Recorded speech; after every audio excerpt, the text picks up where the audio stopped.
guys, I pray you have a blessed day so far, and a Merry Christmas. So today we're going to be talking about a very, very important topic. What's the true meaning of Christmas? See, if you're a Christian, you may have already known this. You may have heard the story. Even if you're not a Christian, you may have heard this. But let me let you know if you don't. Christmas isn't about celebrating the peace of the world. It's not about celebrating with your family. It's not about presents. It ain't about those jolly Mr. Claus or anything like that. It's to celebrate the birth of a man named Jesus Christ. See, Jesus was an extremely significant man in history.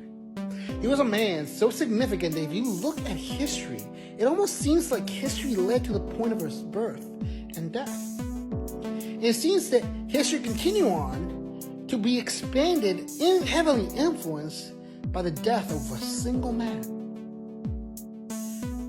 But here's the thing. This single man wasn't known just any kind of man, okay? He was one of the best men you could ever imagine. See, Jesus was the completion of a promise that was made at the beginning of time. See, the true story is mankind messed up when we had everything. Okay, we literally had nothing to complain about. We were given food, we had health, we had no problems. And then we got cocky and we done messed up. We were given one job. We were told to not do one thing. That's it. That's all we had to do. We just could not do this one thing. We could have everything else, just don't do this one thing. What do? We do the one thing we were told not to do. We messed up. And this, of course, led to a punishment. We needed to be punished because we did evil. We messed up so bad. We brought evil to the world. We brought evil to the entire world. Every evil thing in this world is blamed to us because we brought it with our sin. And God could have ended this story right there. He could have just, I'm done. That's not what happened. See, very beginning, at the very time that we messed up, God made a promise to Satan. He said, you who represent all evil in the world. Now, I promise this. A son of man will come and step on your head and crush it. In other words, crushing all evil. And that's seen accomplished in the birth of Jesus Christ. But before the birth of Jesus Christ, we had all this history we had to go through to prepare the way for the Messiah. God chose his chosen people. He saw all the evil of the world and chose one righteous man to save the world.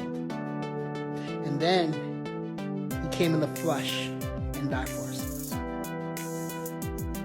He literally came and completed the promise he made at the beginning. But before that, he had to be so patient. He had to endure so much suffering before he even was born. And then after he was born, he had to be ridiculed, spat at, beat at, and then murdered in the most inhumane way. That's what we're celebrating today. That God came to do that. And he did that because of what he says in John 3:16. For God so loved the world, they gave his one and only begotten Son. So that no one may die but have an everlasting life.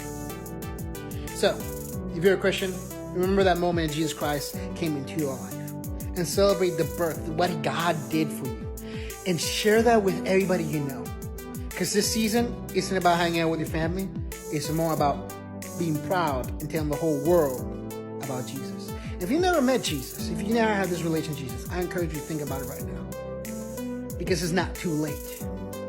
It's never too late. He's waited thousands of years for his son to be born in the perfect time so you may be saved. And he's waited thousands of years so that you will be born and be saved. And he continues to. He's there waiting for you. Just pray and ask him for forgiveness of your sins. And he'll take you in. Have a blessed day, guys.